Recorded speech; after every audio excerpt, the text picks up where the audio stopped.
여러분 안녕하십니까? 바로보는 TV 옴부즈맨의 김승재입니다. 지난주 연합뉴스 TV에선 교육부가 초등학교 입학 연령을 만 5세로 낮추는 학제 개편안 추진 소식과 함께 낸시 펠로시 미 하원 의장이 대만을 방문했다는 소식 등 국내외 주요 뉴스를 발빠르게 전해드린 바 있는데요.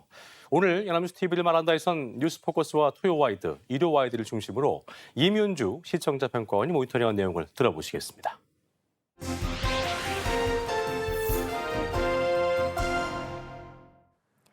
주춤하던 코로나19가 다시 확산세를 보이는 가운데 폭염까지 겹쳐 많은 분들이 힘드셨을 텐데요.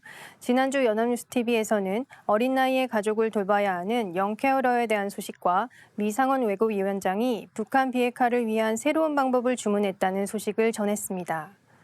7월 31일 오전 9시 일요와이드에서는 영케어러들이 폭염 속 이중고를 겪고 있는 상황을 짚었습니다. 보도에 따르면 영케어러란 병이란 장애로 도움이 필요한 가족을 돌보는 청년과 아동을 뜻하는 말입니다. 뉴스는 몸이 편치 않은 할머니와 단둘이 살고 있는 20대 청년 사례로 시작했습니다. 그는 일찍이 대학을 자퇴하고 다양한 아르바이트로 생계를 유지하고 있지만 전기세가 무서워 폭염에도 불구하고 냉방기도 틀지 못한 채 살고 있다고 전했습니다. 기자는 이러한 가족 돌봄 청년들이 아직 정확한 규모가 파악되지는 않았지만 최대 30만 명 정도 추산된다고 설명했습니다. 이들을 대상으로 한 폭염 대책이 없다는 점도 지적했는데요. 현재는 이들에 대한 지원이 보통 저소득층으로 묶여 이루어지고 있다고 덧붙였습니다. 전문가들은 폭염 등 이슈에 맞춤형 서비스를 제공하는 등 보다 세밀한 접근이 필요하다고 제안했습니다. 국가의 지원이 적극적으로 필요하나 세심하지 못한 지원책으로 사각지대에 놓인 영케어러에 대해 주목하여 의미 있는 보도가 이루어졌다고 생각합니다. 특히 기자가 지적한 대로 코로나 재확산뿐 아니라 폭염 등으로 인해 어려움이 가중되었을 이들에 대한 지원이 시급한 만큼 시의적절한 뉴스였습니다. 영케어러는 영어로 어리다를 뜻하는 영과 돌보는 사람을 뜻하는 케어러가 합쳐진 말입니다. 해외에서도 같은 뜻으로 동일한 상황에 쓰이고 있는 단어입니다. 본 보도뿐 아니라 다른 언론에서도 해당 용어를 주로 사용하고 있습니다. 그러나 지난 3월에 문화체육관광부와 국립국어원에서 영케어러 대신 가족 돌봄 청년이라는 대체어를 추천한 바 있습니다. 뿐만 아니라 추천한 대체어에 대한 국민 수용도 조사에서도 영케어러 대신 가족 돌봄 청년이라는 단어가 적절하다는 응답이 80%가 넘었습니다. 해당 용어는 과거 흔히 사용되던 소년, 소녀 가장에서 의미가 조금 더 확대된 단어라고 볼 수 있습니다. 일반적으로 청소년을 뜻했던 용어에서 20, 30대 청년들까지 포함된 것인데요. 확장된 의미의 새로운 용어가 자리 잡고 있는 시기인 만큼 영케어러라는 외국어보다는 가족 돌봄 청년이라는 대체어가 자리 잡을 수 있도록 해주시기를 바랍니다. 사각지대에 놓인 또 다른 부분에 대한 보도가 있습니다.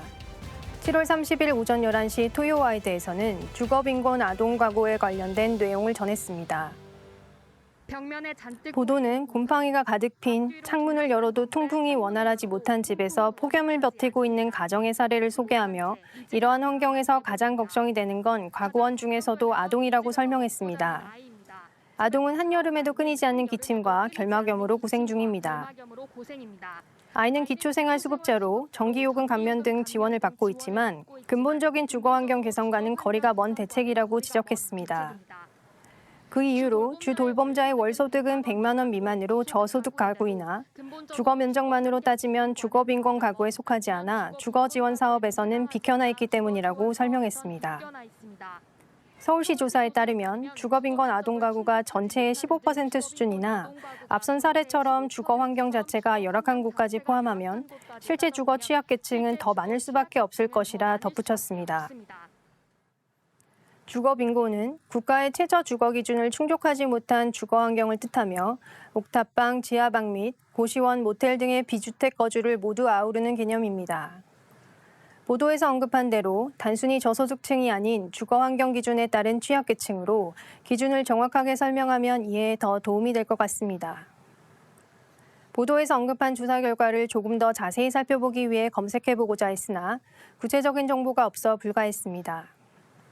방송 뉴스의 특성상 모든 정보를 나열할 수는 없겠지만 조금 더 구체적인 정보 전달이 이루어진다면 관심 있는 시청자들에게는 도움이 될 것입니다.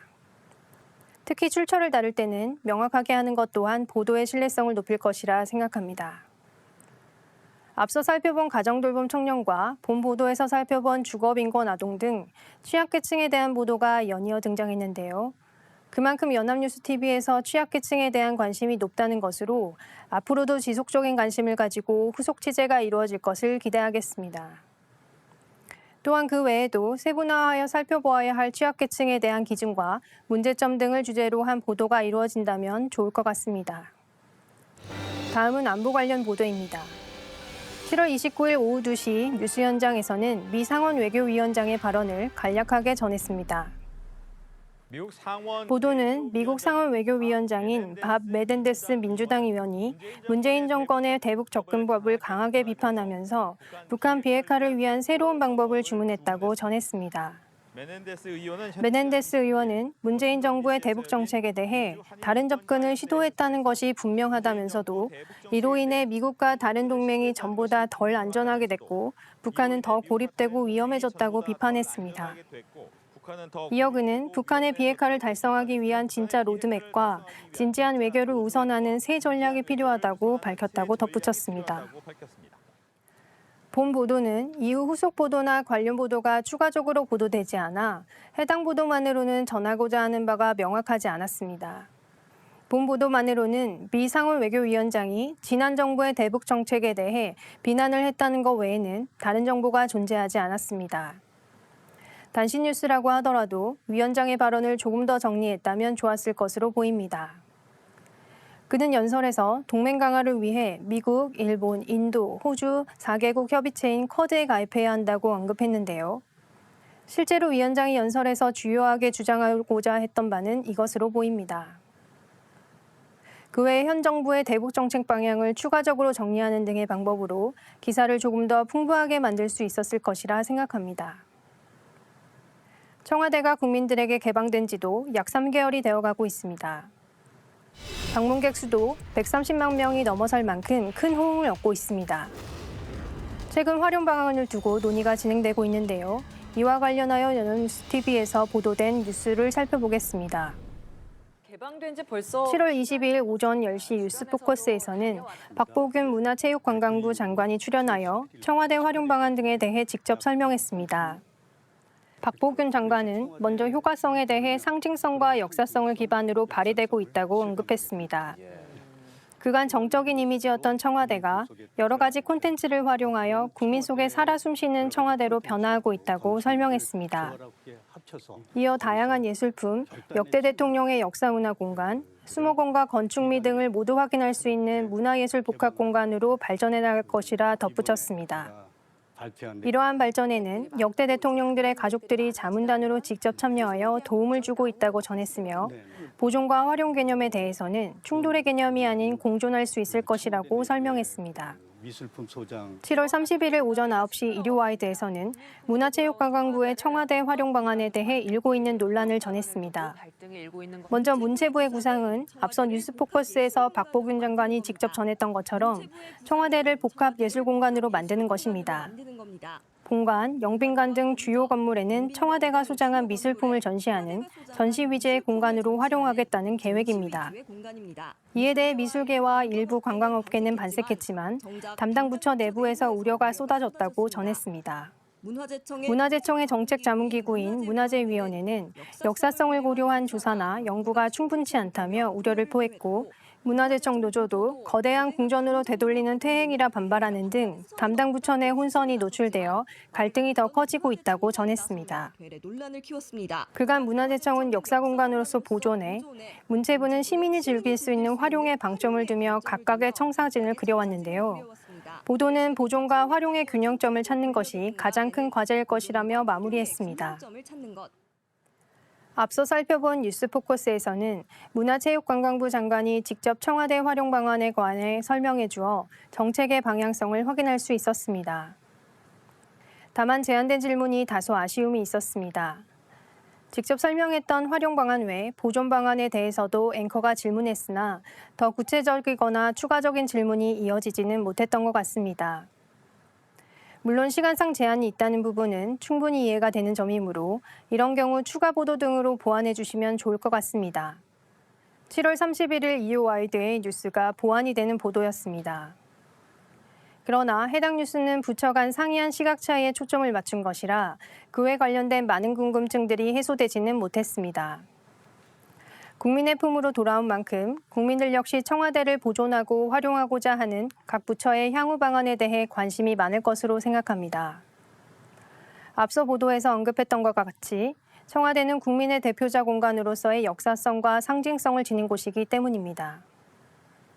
청와대는 연말까지 활용 로드맵을 마련하기로 밝혔는데요. 그 기간 동안 지속적으로 해당 이슈에 대해 국민들 역시 해당 이슈에 대해 이해하고 판단할 수 있도록 지속 보도해 주시기를 바랍니다.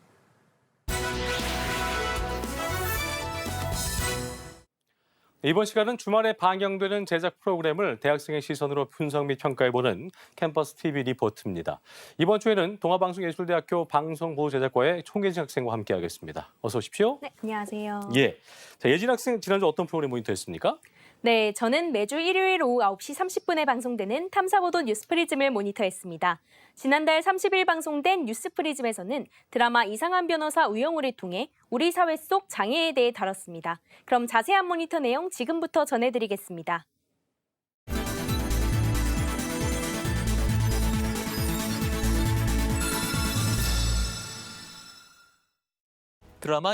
방송은 드라마 이상한 변호사 우영우의 뜨거운 돌풍을 언급하며 우리 사회는 장애를 어떻게 품을 것인지 많은 질문을 던지고 있다는 말로 시작합니다. 자폐 변호사의 성장기를 다룬 ENA 채널 드라마 이상한 변호사 우영우는 8회 만에 시청률 13%를 넘어섰다는데요. 넷플릭스에서도 비영어 드라마 부문 1위를 기록하며 국내뿐 아니라 해외에서도 인기라고 전합니다. 기존 영화나 드라마와 다르게 장애를 사회에서 배척당하는 원인이 아닌 유쾌한 모습으로 그려냈다는데요. 성숙한 서사로 장애를 다루며 사회인식 개선에 기여했지만 이런저런 논쟁도 뒤따르는 상황이라고 말합니다. 우영우도 결국 비상한 능력을 가진 극소수의 자폐 스펙트럼이 갖는 서번트 증후군을 다루기 때문이라는데요. 드라마 속 주인공의 모습이 외려 편견을 강화시킬 수 있다는 지적도 나오고 있다고 합니다. 현실 속 발달장애인의 가족들은 상당한 물리적 정서적 부담을 져야 하는 상황이라고 말합니다. 요양보호사로 일하는 50대 여성 백용화 씨는 아들이 자폐성 발달장애 판정을 받은 후 돌봄 시설을 구하는 것도 쉽지 않았다는데요. 전국의 발달장애인 인구는 약 25만 명이지만 이들을 위한 주간보호센터는 800여 곳, 주간 활동 서비스는 300여 곳이며 주요 시설은 대부분 서울에 몰려 있어 돌봄 시설이 크게 부족한 상황이라 전합니다. 발달장애인의 가족들은 경제적 어려움으로 더욱 힘들어한다는데요. 돌봄에 많은 시간이 필요해 퇴직을 선택하거나 파트타임으로 근무하는 경우가 다반사라고 합니다. 정부가 지급하는 월 30만 원대의 장애인 연금과 최대 4만 원의 장애 수당으론 역부족이라고 합니다. 양육에 대한 부담으로 극단적 선택을 하는 일도 이어지고 있다는데요.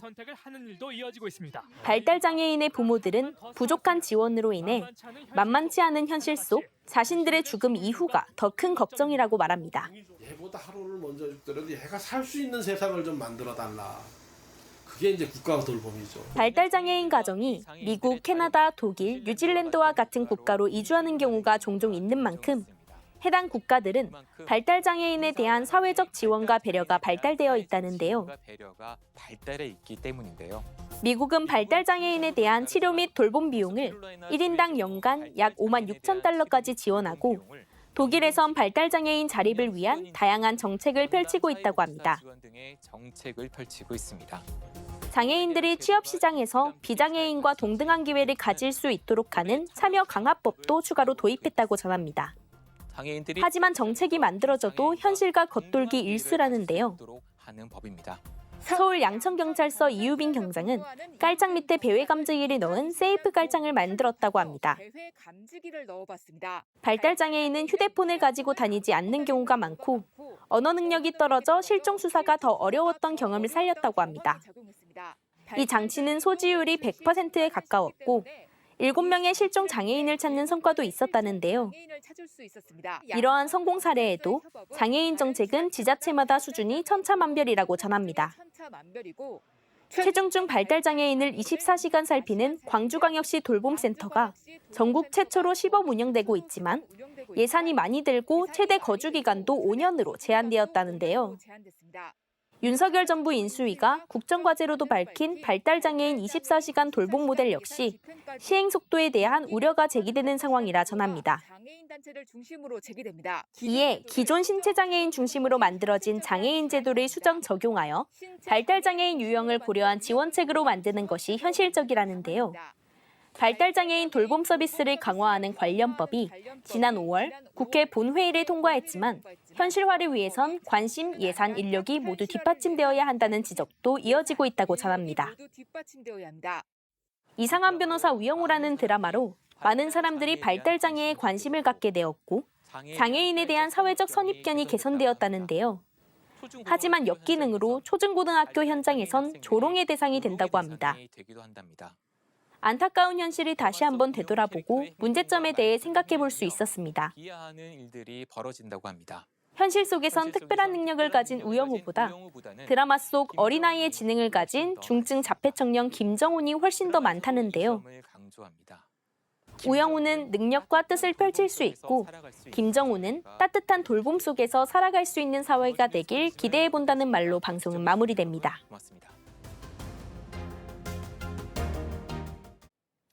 예, 잘 봤습니다. 드라마 이상한 변호사 우영우를 통해서 발달장애인에 대한 관심을 갖는 긍정적인 변화도 있었지만 한편으로는 판타지일 뿐이다 이런 시선도 있는데 우리 예진 학생은 이번 프리즘 보시면서 어떤 생각이 들었습니까? 네, 저는 이 드라마가 사회인식 개선과 같이 긍정적인 변화를 불러일으키고 있지만 다양한 정책 개선이 필요함을 느꼈는데요. 이를 통해 발달장애인들이 봄날의 햇살과 같은 삶 속에서 지낼 수 있으면 좋겠다는 생각이 들었습니다. 그랬군요. 좋은 생각이네요. 자, 지금까지 동아방송예술대학교 방송보도제작과의 송혜진 학생과 함께했습니다. 오늘 말씀 고맙습니다.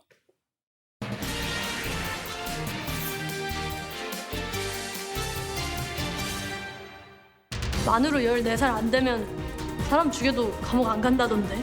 그거 진짜예요?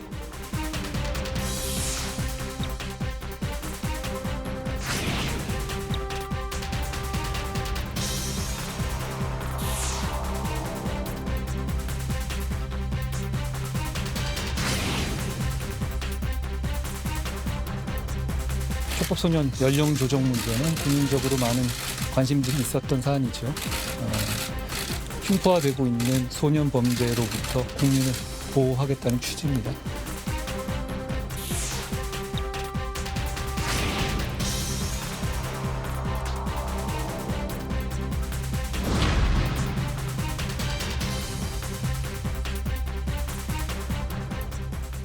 네, 법무부가 촉법소년 연령 기준 하향을 본격적으로 추진하면서 찬반 논란이 일고 있습니다. 찬성 측은 청소년 강력범죄에 경각심을 주고 범죄를 예방하기 위해서 촉법소년 연령을 낮춰야 한다는 입장이지만 강한 처벌만이 능사가 아니라는 반대 여론 또한 만만치 않은데요. 오늘 TV와 비평에선 촉법소년 연령 하향에 대해 논란을 언론은 어떻게 보도하고 있는지 자세히 짚어보겠습니다. 도움 말씀에 한국방송통신대학교 미디어영상학과의 이성민 교수 자리했습니다. 어서 오십시오. 네, 안녕하세요. 예, 고맙습니다. 자, 먼저 촉법소년이 뭔지 간략히 설명을 좀 먼저 해주시고요. 또 법무부가 촉법소년의 연령 기준을 왜 낮추려고 하는지 또 이에 대해서 국민 여론 등은 어떻게 나오고 있는지 등에 대해서 언론이 어떻게 보도하고 있는지 짚어보시죠. 네, 촉법소년이란 범죄를 저지른 만 10세 이상 14세 미만의 형사 미성년자를 가리키는 말입니다. 예. 형법 제9조는 형사 미성년자에 대한 조항으로 14세가 되지 아니한 자의 행위는 벌하지 아니한다라고 명시되어 있습니다. 대신 소년법에 따라 이들은 감호 위탁, 수강 명령, 사회봉사, 소년원 송치, 보호 관찰 등의 보호 처분을 받을 수 있습니다. 이 중 가장 강력한 처벌은 2년 이내의 장기 소년원 송치입니다. 예. 무엇보다 소년법 제32조 6항에는 소년의 보호 처분은 그 소년의 장래 신상에 어떠한 영향도 미치지 아니한다라고 정하고 있습니다. 촉법소년의 연령을 낮추자는 주장은 지속적으로 제기되어 왔고 특히 지난 대선을 거치면서 다수의 유력 후보들의 공약으로 제시된 바 있습니다. 윤석열 정부의 대선 공약이기도 했던 촉법소년 연령 조정은 지난 7월 26일 법무부의 새 정부 업무 계획에 해당 내용이 담기면서 구체화되었습니다. 법무부 업무 보고는 5대 핵심 추진 과제로 구성이 되어 있는데 이 중 5번째 과제인 범죄로부터 안전한 사회 구현의 이행 계획 중에 하나가 소년범죄 종합대책 수립이고요. 그 세부 항목으로 촉법소년 연령 기준 현실화가 제시되어 있습니다. 법무부는 이미 지난 6월 관련 TF를 구성하고 7월 11일에는 소년범죄 예방팀 신설을 발표한 바 있는데요. 그 후속 조치로 국민 여론과 해외 입법례 등을 반영해서 소년법과 형법 개정을 올해 하반기에 추진하겠다는 계획이 제시된 것입니다. 예. 촉법소년 연령 조정의 추진 배경에 대해서 한동훈 법무부 장관은 지난 6월 9일 흉포화되는 소년 범죄로부터 국민을 보호하겠다는 취지라고 밝힌 바 있습니다. 동아일보의 보도에 따르면 한동훈 장관은 촉법소년 연령 조정의 실제 입법화 과정에서 흉포 범죄 위주로 형사처벌이 이루어지게 되며 다른 범죄는 소년부 송치 등으로 처리해서 청소년 전과자 양산에 대한 우려에 대응하겠다고 강조한 바 있습니다. 그동안 다수의 언론에서 촉법소년의 강력범죄가 늘어나고 있는 현실에 대해서 지속적으로 문제를 제기해왔습니다. 서울경제는 지난 4월에 최근 5년간 촉법소년 송치 현황 자료를 근거로 한 보도에서 촉법소년의 강력범죄 소년부 송치 건수는 2017년 6,286건에서 2021년 8,474건으로 35%가량 증가했다라고 지적했습니다. 뉴시스는 지난 6월에 다수의 촉법소년의 강력범죄 사례를 소개하면서 촉법소년 연령 하향 여론이 계속 뜨거워지고 있다라고 보도했고요. 동아일보도 같은 달 시민들의 찬반 의견을 소개한 바 있습니다. 예. 동아일보 보도에 따르면 찬성 측은 주로 흉악범죄자를 처벌함으로써 경각심을 심어줄 필요가 있다는 의견을, 반대 측은 처벌의 범죄 예방 효과가 입증되지 않은 상황에서 연령부터 낮추는 것은 청소년 전과자만 늘린다는 의견을 제시하고 있는 것으로 나타났습니다. 경향신문은 촉법소년 연령 하향 Z세대는 어떻게 생각할까라는 보도를 통해서 틱톡 플랫폼에 업로드된 관련 영상에 대한 다양한 찬반 의견 댓글을 소개하기도 했습니다. 그랬군요. 자, 촉법소년의 연령 기준을 낮춘 것을 놓고 전문가들의 찬반 의견이 다양한데요. 인권위의 경우에는 반대 의견을 보였고 반대로 찬성 의견도 나오는 상황인데 이에 대해서 언론은 어떤 반응을 보였습니까? 네, 먼저 국가인권위원회는 지난달 열린 제23차 상임위원회에서 형사 미성년자 및 촉법소년 연령 하향에 대한 의견 표명 안건을 이제 이번 달 초 열리는 전원위원회에서 의결할 것이라고 밝힌 바 있습니다. 예. 매일경제 보도에 따르면 인권위는 기존에 국회에 발의된 관련 법 개정안이 소년의 사회복귀와 회복을 지향하는 국제인권기준에 부합하지 않으며 교정시설과 보호관찰관을 확대하는 등의 제도 개선도 필요한 상황이라는 의견을 준비하고 있는 것으로 알려졌습니다. 전문가들의 의견도 언론에서 다양하게 보도되고 있는데요. 찬성의 입장은 주로 과거보다 청소년의 성숙도가 높아진 점, 범죄의 심각성이 높아진 점에 주목하고 있고 촉법소년 연령을 낮추더라도 일부 강력범죄의 처벌이 집중될 것이라는 점을 근거로 제시하고 있습니다. 조선일보는 촉법소년 연령을 낮춰도 잔혹한 흉악범죄, 촉법소년임을 악용하는 상습범죄 등 일부에만 해당되는 것이라는 오윤성 순천향대 경찰행정학과 교수의 찬성 의견을 전달했고요. 매일경제도 결국 4대 범죄 중에서도 가장 죄질이 안 좋은 소년범만 촉법소년이라는 이유로 처벌받지 않다가 처벌받을 가능성이 열리는 것이라는 승재현 한국형사법무정책연구원 연구위원의 찬성 의견을 전달한 바 있습니다. 예. 반대의 목소리도 높았습니다. 서울신문은 교정 교화의 가능성이 큰 소년범이 교도소에 수감되면 사회에 나왔을 때 재범의 가능성만 높여서 악순환에 빠질 수도 있다라는 한영선 경기대 경찰행정학과 교수의 발언을 인용 보도했습니다. 파이낸셜 뉴스는 이재호 민변 아동청소년 인권위원회 변호사 인터뷰를 통해서 처벌 가능 연령을 확대하는 것보다 개별적인 사안에 대한 재발 방지 및 예방을 위한 제도 마련이 더 필요하다라는 의견을 전했습니다. 한국일보도 청소년 범죄의 죄질이 정말 나빠지고 있는지 면밀하게 검토하고 합의하는 과정이 필요하다라는 오영근 한양대 법학전문대학원 명예교수의 의견을 전했습니다. 그랬군요. 자, 이런 상황에서 해외 현황에도 관심이 쏠리고 있는 상황인데 미국과 영국 같은 주요 선진국들의 소년범죄 처벌 연령 기준 등에 대해서 언론은 어떻게 보도를 하고 있습니까? 네, 언론에서는 형사 미성년자 연령 기준에 대한 해외의 다양한 사례를 소개하고 있습니다. 예. 조선일보는 법무부가 밝힌 해외 사례를 근거로 한 보도에서 미국은 주에 따라서 7세 미만에서 14세 미만, 영국은 10세 미만, 프랑스는 13세 미만으로 한국의 14세 미만이라는 기준보다 낮고 예. 독일은 14세 미만, 일본은 14세 미만, 중국은 16세 미만으로 한국과 같거나 높다라고 보도했습니다. 네. 연령 기준뿐만 아니라 각국의 유사한 논쟁 사례도 함께 소개하고 있는데요. 일본과 영국에서는 소년범의 강력 범죄로 인해서 엄벌 여론이 높아지면서 관련 처벌이 강화되어 왔다는 사례들이 제시된 바 있습니다. 시사저널도 다수의 해외 사례를 소개하고 있는데요. 이중엽 미국 펜실베니아 주립대학 경찰행정학과 교수의 의견을 인용해서 미국에서 촉법 연령을 낮추되 형벌을 세분화하고 다양화해서 교정률을 올리고자 하는 노력들이 나타나고 있는 사례들을 소개하고 있습니다. 네. 매일경제는 베트남에서 올해 1월 1일부터 만 12세 이상 미성년자라도 형법에 명시된 중대 범죄를 저지른 경우 교도소에 송치되는 법을 시행한 사례를 소개하고 있습니다. 해외 사례에 대한 보도는 한국의 상황을 다른 나라와 비교해서 이해할 수 있게 해준다는 점에서 제도의 변화와 관련된 시민의 판단에 많은 도움을 줄 수 있습니다. 촉법소년과 관련된 보도에서도 단순히 연령 기준만을 소개하는 것이 아니라 각국의 다양한 사회적 맥락과 제도 개선 과정에서의 논란, 엄벌주의와 교화주의 간의 논쟁 등을 충분히 소개했다는 점은 긍정적인 부분인 것 같습니다. 다만 이러한 해외 사례를 보도할 때 신뢰할 수 있는 자료를 확보하는 일이 중요한 부분인데요. 서울신문은 지난 6월에 지난 10년간 각계에서 인용했던 국회 입법조사처의 해외 촉법소년 연령 연구 보고서에 오류가 있다라는 주장을 보도한 바 있습니다. 예. 박선영 교수는 이런 오류로 인해서 한국이 외국보다 소년범에게 관대한 것처럼 보이게 되었다라고 주장했는데요. 이에 대해서 또 각 외국 법률이 정하고 있는 형사 미성년자의 연령과 실제 형사처벌 개시 연령 사이의 차이를 간과한 주장이라는 국회 입법조사처의 반론도 함께 보도한 바 있습니다. 예. 이러한 보도는 언론에서 신뢰할 수 있는 자료를 충분히 확보하고 검토하는 것이 해외 사례 보도에 있어서 얼마나 중요하고 또 매우 어렵다는 점을 함께 잘 보여주고 있습니다. 예. 언론은 연구기관은 아니기 때문에 해외 사례를 해당 분야의 전문가에게 의존하게 되는데요. 그럼에도 해외 사례가 정책을 둘러싼 논의 과정에서 중요하게 활용되는 만큼 가능한 다양한 검증의 과정을 통해서 보다 정확한 내용을 보도하기 위한 노력을 이어나갈 필요가 있을 것 같습니다. 그렇겠군요. 자, 어쨌든 소년 범죄를 예방하고 줄일 수 있는 방향으로 시스템 정책이 마련돼야 될 텐데 그때까지 언론이 어떤 역할을 해야 될지 끝으로 한 말씀 해주시죠. 예. 네.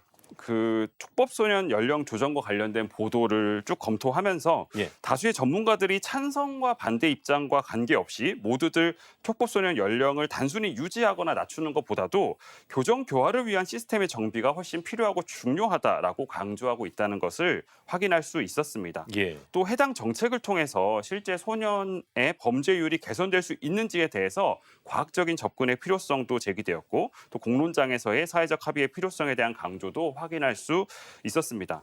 언론에서 보도한 해외 사례에서도 소년 범죄와 관련된 제도의 변화는 치열한 사회적 논의의 결과로 이루어졌다는 점을 확인할 수 있었습니다. 이때 사회적 논의의 결과가 건강한 방향으로 진행될 수 있도록 합리적인 판단의 근거를 제공하는 역할도 필요할 것입니다.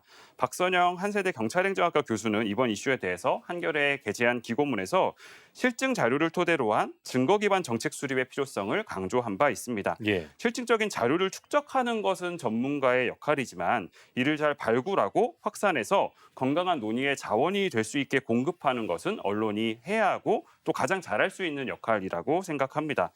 그동안 다수의 언론에서 소년범의 강력 범죄의 사례들과 이를 둘러싼 여론을 소개하면서 촉법소년 연령 하향을 둘러싼 사회적 논의의 필요성을 강조해온 바 있습니다. 언론은 때로는 뜨겁게 문제를 제기하면서 사회적 쟁점을 발굴하는 역할을 하지만 본격적인 논의가 시작된 이후로는 다시 차갑게 가장 현실적이고 객관적인 근거를 기반으로 해당 논의가 건강하게 결론으로 이어질 수 있도록 지원하는 역할을 해왔습니다. 예. 이번 이슈 역시 본격적인 논의의 장이 열린 만큼 앞으로는 보다 심층적이고 구체적인 대안을 향해서 논의가 이어질 수 있도록 차가운 언론의 역할을 기대해 보겠습니다. 알겠습니다. 지금까지 한국방송통신대학교 미디어 영상학과의 이성민 교수와 함께했습니다. 오늘 말씀 고맙습니다. 감사합니다. 네, 저희 옴부즈맨 제작진은 여러분의 다양하고 소중한 의견들을 기다리고 있습니다. 방송을 보시고 느낀 소감을 연합뉴스 TV 홈페이지 내 시청자 게시판이나 SNS로 보내주시면 됩니다. 저희는 다음 주 시간에 다시 인사드리겠습니다. 여러분 고맙습니다.